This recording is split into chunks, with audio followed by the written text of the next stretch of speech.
jalqabarratti oduu ijoom. Miseensonni caffee Oromiyaa ijaarsa piroojeektii qajeelcha muummee poolisii Oromiyaa keessatti ijaaramaa jiru daawwatan. Godina Harargee Lixaa aanaa Ciroo fi Odaa Bultumitti balaa tiraafikaa hir'isuuf duulli sosochii nageenya tiraafikaa taasifame. Kunneen oduuwwan ijoo guyyaa irraati. Oduu waliin ani Girmaa Magarsaati. Miseensonni caffee Oromiyaa ijaarsa piroojeektii qajeelcha muummee poolisii Oromiyaa keessatti ijaaramaa jiru daawwatan. Lissaanuu Mirreessaa. Miseensonni caffee Oromiyaa ijaarsa piroojeektii qajeelcha muummee poolisii Oromiyaa keessatti hojjetamaa jiran daawwatan. Sirna daawwannaa kanarrattis pirezidaantii mana murtii Oromiyaa obbo Gaazaalii Abbaasimal dabalatee qondaaltonni mootummaa olaanoon irratti argamaniiru. Komishinarri Jeneraalaa qajeelcha muummee poolisii Oromiyaa Araarsaa Mardaasaa miseensota caffeen baga nagaan dhuftan erga jedhaniin booda komishiniin poolisii Oromiyaa kanaan dura miseensa humna xiqqaa fi hidhannoo xiqqaan hojjechaa turuu eeraniin jijjiiramaa as garuu humna poolisii dachaa 4 dabaluu himaniiru.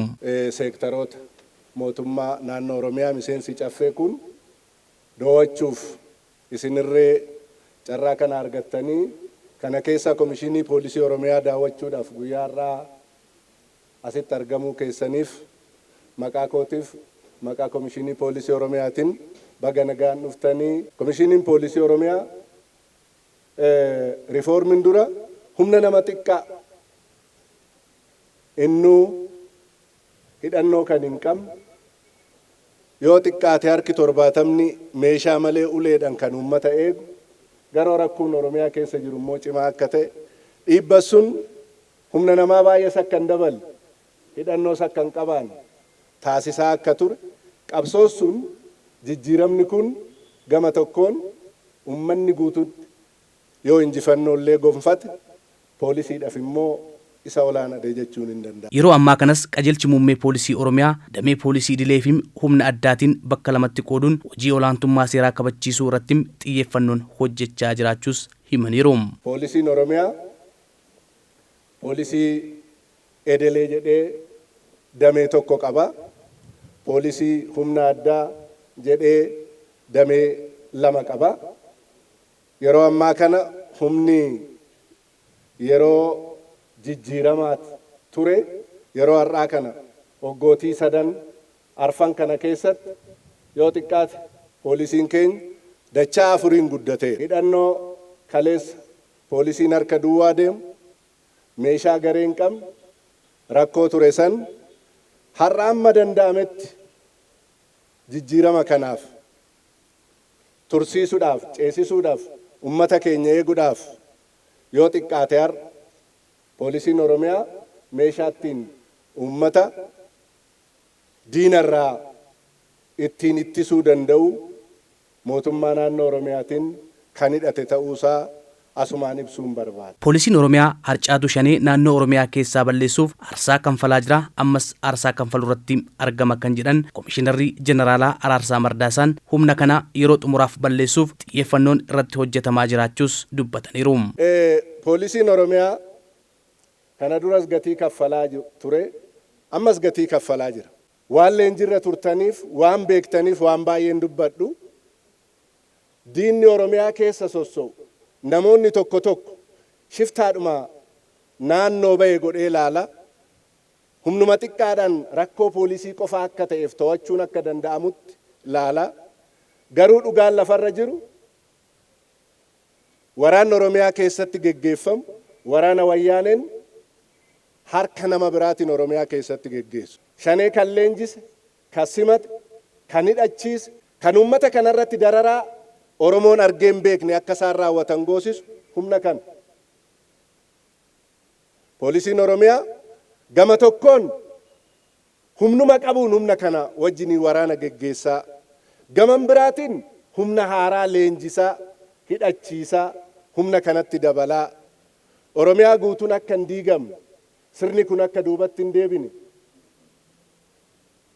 gatii guddaatu kaffalamaa. Miseensonni caffee dubbifne tokkos ijaarsa piroojeektii daawwatanitti guddaa kan gammadan ta'uu dubbataniiru. Akka poolisii Oromiyaattis gaafii naa ka'eef waan gaarii jijjiirama guddaa baay'ee kan nama ajaa'ibsiisu boru abdii kan namatti toru akkaataatti gara teekinooloojiitti galuudha poolisiin naannoo Oromiyaa hojjechaa jiru akkaataa sochiisaa jijjiirama guddaa akka fidaa jiru waan inni sirriitti taasifamee jira. Biqiltuu dhaabanii galuu qofaatu hin ta'in deddeebiidhaan hordoffiif to'annaa gochuun kunuunsuun hin danda'amu ta'ellee nama naannoo kanatti illee mooraan deeggaranii yoo kunuunsanii gaariidha jechuudha barbaadatan. Jijjiirama qilleensaa akka addunyaatti mudatu hambisuu keessatti biqiltuun bu'aa olaanaa qaba. Kanaaf biqiltuun biyya malee biyyi biqiltuu malee hin bareedu kan jedhan Daayireektara qajeelcha poolisii bulchiinsa magaalaa Naqamtee Komaander Tafarii Taaddasaa nutis kanumarraa ka'uun miseensonni poolisii magaalaa Naqamtees biqiltuu dhaabaa akka jiran dubbataniiru. Naannoon keenya naannoo magariisaa naannoo biqilaa bosonaan marfamee jiruu fi bu'aa guddaan irraa argamaa jirudha waan ta'eef kan irra dhaabannee itti edaanee yoo bara kanas ashaaraa magariisaa kana akka qajeelcha poolisii magaalaa Naqamteettis of dandeenye yoo dhaabne nus ashaaraa tokko keenya kan jennu. Tiban ittaanaan bulchiinsa magaalaa Naqamtee obbo Tasfaayee Gosoomsaa fi paartii badhaadhinaa bulchiinsa magaalaa Naqamteetti itti gaafatamaan siyaasaa obbo Absaw Taayee miseensonni poolisii hojii nageenyaa mirkaneessuu cinaatti hojii misoomaa keessatti hirmaachaa galma gahinsa hojii ashaaraa magariisaaf qooda keessan bahuu keessaniif galata isiniif qabnaa jedhaniiru. Mata duree dhaloonni biqiltuu malee biqiltuun dhaloota malee jiraachuu hin danda'u jedhu kun filannoo addaa yookiin immoo mata duree tarsiimaa istiraatiijik ta'e fudhattanii kana gochuu keessaniif iddoo guddaadha kan isin hojjettanii waan biqiltuu kana qofa yookiin immoo dinagdee keessatti hirmaattan qofa otoo hin taane nageenya magaalaa kanaa eegsisuu keessatti illee halkanii guyyaa dhaabbattanii qorra otoo isin hin daangessiin roobni otoo isin hin daangessiin aduun otoo isin hin daangessiin birmadummaa uummata keessanii faayidaa tokkoof dantaa uummata keessanii malee faayidaa addatti argattan akka lammii kamitti otoo hin jiraan garuu immoo nama addaa taatanii nageenya uummata kanaa eeguudhaaf galataa fi ulfina guddaa isinii qabna. Ashaaraa magariisaa kana mirkaneessuudhaa fi kakaatii fi dhamaatii mataa keessaniitiin guyyaa irraa hojii kana hojjettaniitii jirtu. Kun hojii salphaa miti jechuudha. Fakkeenyummaa guddaadha kan inni qabu. Kana qofaa miti hojiin keenya jettanii gara kanattis gortanii hojii misoomaa keessatti gahee guddaa taphachaa jirtu waan ta'eedhaa fi kun waan guddaadha. Kun ammallee bakka hundumatti cimee akka inni itti ufu anis dhaamsa koo dabarsaa. Haaluma wal fakkaatuun godina Horroo Guduruu Wallaggaatti miseensonni poolisii fi raayyaan ittisa biyyaa waliin ta'uun biqiltuu dhaaban. Miseensonni poolisii fi raayyaan ittisa biyyaa dubbisne tokko tokko nageenya hawaasaa eegaa qabeenya uumamaas misoomsaa fi kunuunsaa dhaloota dhufutti dabarsuun gahee nurraa eeggamu waan ta'eef akka qaama nageenyaatti duulaan baanee hawaasa waliin biqiltuu dhaabaa akka jiran dubbatu.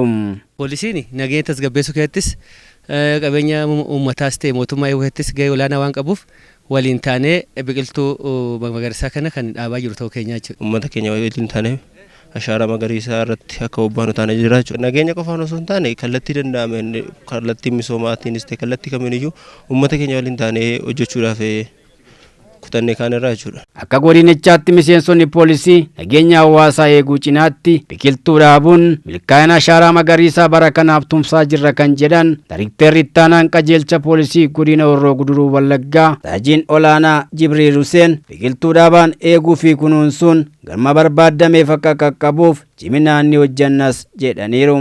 Iddoo kamittuu poolisiin adda dureedhaan nageenya qofa utuu hin taane iddoon poolisiin keessaa dhibe hin jiru. Har'a hawaasaa wajjin baanee dhaabne dhaabuu duwwaa miti.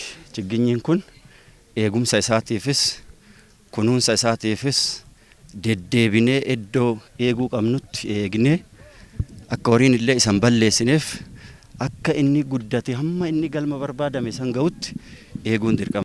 Godina Shawaa Bahaa aanaa Lumeetti himatamtoonni yakka hannaa warshaa irratti raawwatan hidhaan adabaman.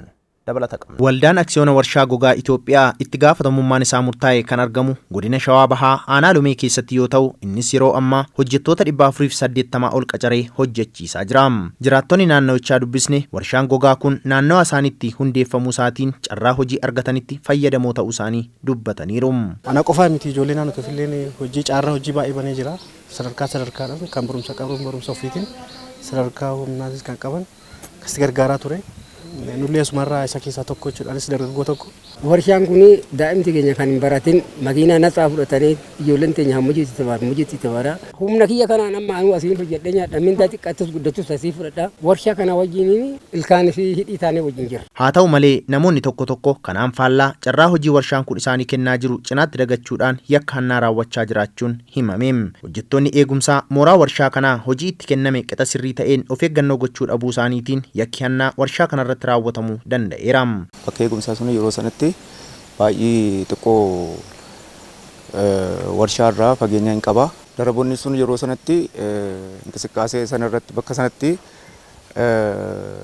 argamuu hin dandeenye naannoo sanarratti jechuudha. Maaliif deddeebiidhaan itti dafanii arganii waan sana dafanii arguu hin danda'amaa ture yeroo sanatti jechuudha. Suutaan deemaa maal gochaa yommuu deemtu waan sana xinitee barbaachisa wanti sun irra deemtee eeguudhaaf jechuudha. Poolisiin aanaa Lomee yakka raawwattoota seeratti dhiyeessuuf qorateen yakkamtoota adda baasee seeratti dhiyeessuusaa diviijiniin qorannaa yakkaa fi murtee haqaa kennisiisuu waajjira poolisii aanaa Lomee Saajin Ittafaa Guuttataa dubbataniiru. Shakkamtoonni kun halkanii yookaan rooba fayyadamu yookaan dukkana fayyadamu haala mijataa isaan fayyadaman san erga xiinxallee booda irratti hojjennee naannoo namoota baay'inaan nama 7tti dhiyaatan to'annee. Himatamtoonni yakka kana raawwatanis mana murtii aanaa Lumeetti dhiyaatanii hidhaa baatii 6 haga waggaa 1 adabamuu akka danda'anis Saajin Ittafaan himaniiru. Shakkamtoonni kun adabbii waggaa 1 kan adabaman namoota 4 haga 5ti. Tokko hojjetaa mana hojichaa ta'anii itti gaafatamummaa isaan irraa bahu yoo kan hin baane ta'e seerri maal akka ta'es hojjettoota biroo mana hojichaatiifis barsiiseera. Akkasumas hawaasa naannoo sanaa namoonni gocha akkasii raawwataman seera duratti akka kana adabamu kan jedhus namoonni waan irraa barataniif gochaan kun adabbiin kenname adabbii madaalaa fi barsiisaadha jedheen fudhata. Sibiilonni maashinaa warshaa kana keessaa hataman tilmaama birrii 500,000 olitti kan shallagamu yoo ta'u kana hannarraa hambisuu keessatti gaheen hawaasa naannooichaa olaanaa akka ture hojii gaggeessaan itti aanaa waldaa aksiyoona warshaa gogaa Itoophiyaa aanaa Lomee Komaander Tacaanee Dabalee dubbataniiru. Sibiilli gara amma birrii 500,000tti tilmaamamu jedhame maashina amma namni maal jedhu sibiilatu badee jedhu sibiila bade birrii 10 yookiin birrii 15 kiiloo kana madaala har'a maashina san iddoo biyya inni hojjeta made in Czechoslovakia qabeenya kanarraa argachuu dhayyuu hin dandeenye gaafa gabaarra gaafatu miliyoona 1.5 hirmaannaan hawaasaa kanarratti godhe dhimma kan akkaataa saniin warshaa kana hannarraa baasanii kan ta'u isaati. Hawaasni naannochaas warshaa kanarraa fayyadamoo ta'uusaa hubachuudhaan kunuunsaa fi eegumsa barbaachisaa ta'e gochuu fi akka qaban Komaander Tacaanee Dabalee dhaamaniiru. Hawaasni mootummaadha. Hawaasni mootummaa ta'e kun immoo abbaan qabeenya moo qabeenya kana kennee beeku. Abbaan qabeenya kanarraa bu'aa hojjetamee argata malee nageenya isaa kan eegafii jiru irra caala eegumsa dhaabbata qaxarata caala hawaasa kanatu itti gaafatamaa guddaa qaba jechuudha. Kanaafani hawaasni naannoo kana jiru qabeenya kana kan isaa gochuutu irra jiraata. Kiyya ani qaaman keessatti hojjechuu baadde ijoolleen kiyya dhalli kiyya keessatti hojjetan jedhee bifa kanaatiin sirriitti kunuunsuutu irra jiraata. Nageenya isaatiif illee quuqamuutu irra jiraata. Hawaasni naannochaa carraa hojii argatanii warshaa kana keessatti qacaramanii hojjetaa jiran dubbisnes gara fuula duraattis nageenya warshaa kanaaf xiyyeeffannoo kennuudhaan kan hojjetan ta'us dubbataniiru. Uummanni illee warshaa kana eeguu qaban jedhee yaada. Maaliif qabeenya guddaadha qabeenya biyyaati. Seenaa isaatis yoo ilaalte ta'e kanaan dura dubbistee beektate seenaa guddaa qaba. Warshaan kun tuqamnaan nuti tuqame jechaadha. Dhiira dubartii uduun jennee iyyan hin birmannaa fi ibiddi tokko uduu ka'e hin dhaamtinaa waan maraafuu hiyyootii keenyatti dhabna malee wanni warshaan kun tuqamu hin jiru.